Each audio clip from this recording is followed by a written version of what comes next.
последната институция, която има право и трябва да прави реформа в здравеопазването, е Националната здравноосигурителна каса. Това е финансиращия инструмент. Реформата се прави от съответните политически и обществени институции и по съответния законов ред и нормативна база.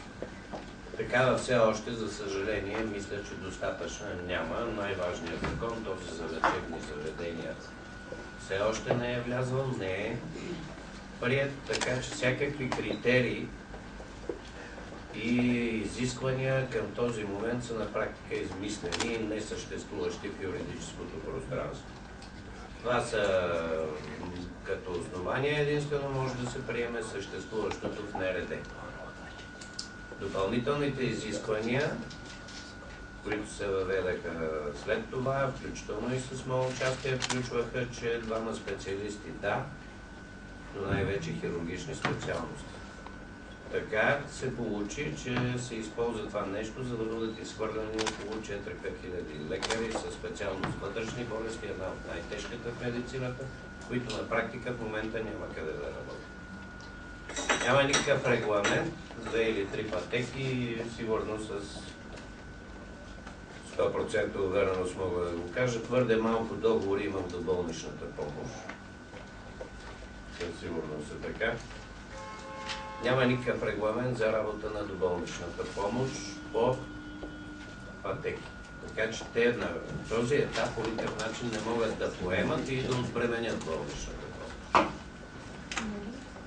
Това, което се каза за средствата, които ще се плащат на болниците, първо, аз го казах и вчера, които от вас са присъствали, няма такова понятие като бюджет по отношение на лечебните заведения, както и на касата. Нито лечебните заведения, нито касата са бюджетни институции. Това мисля, че ще е крайно време да стане ясно. Така че това изисква обязателно промяна в закона. Може би той трябва и той самия да се преименува и да стане закон за примерно приходи и разходи на НЗОК, но не и за бюджет, тъй като бюджет не може да се събира от всеки един граждан. И лечебните заведения, както всички знаете, са търговски дружества, а не бюджетно финансирани дружества. Или учреждения, или не са училища, с една дума по-простичко казвам.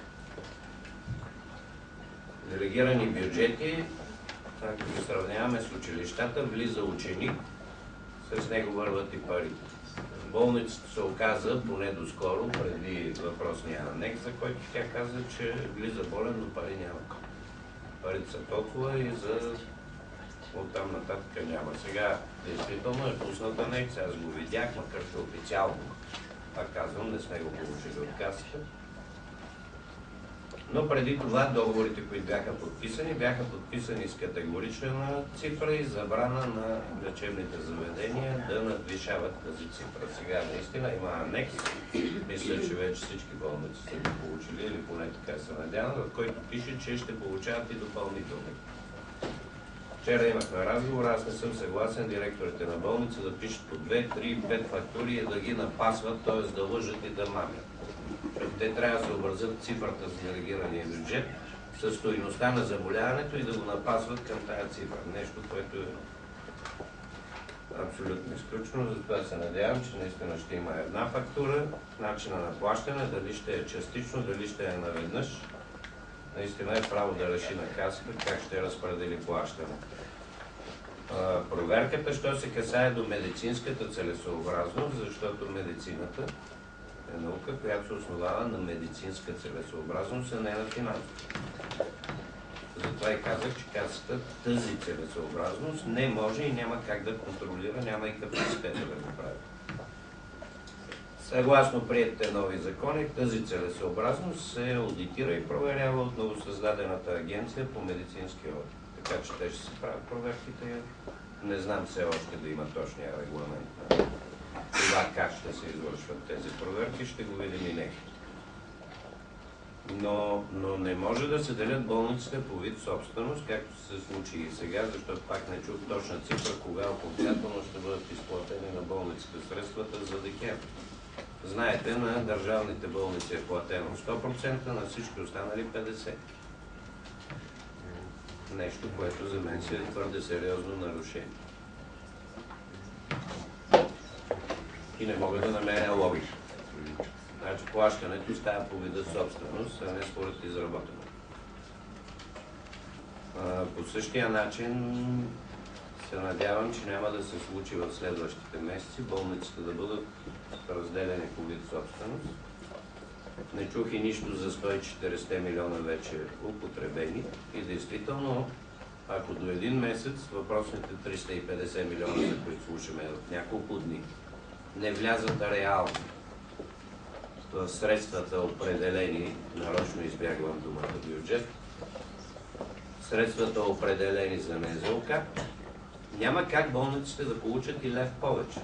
Защото аз смятам, че законите в тази страна ги има, за да се спазват.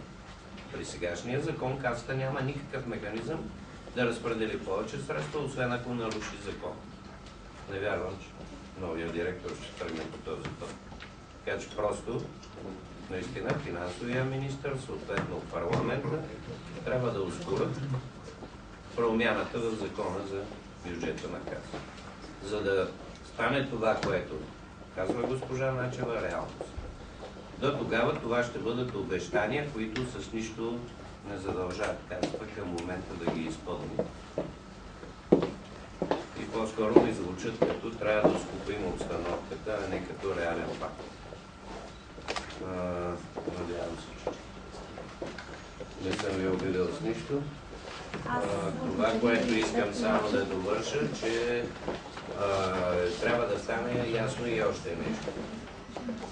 Отношенията в здравеопазването се регулират и определят най-вече от националния рамков договор. Партньори по този договор са НЗОК и съсловните организации. Разбира се, профсъюзите, които участват от другата страна, но които представляват осигурени.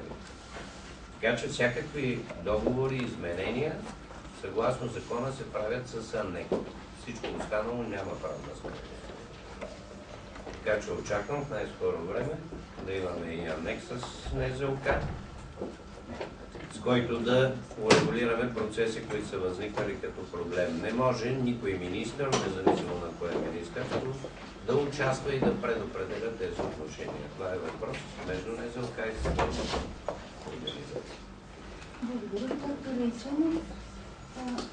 Ние за това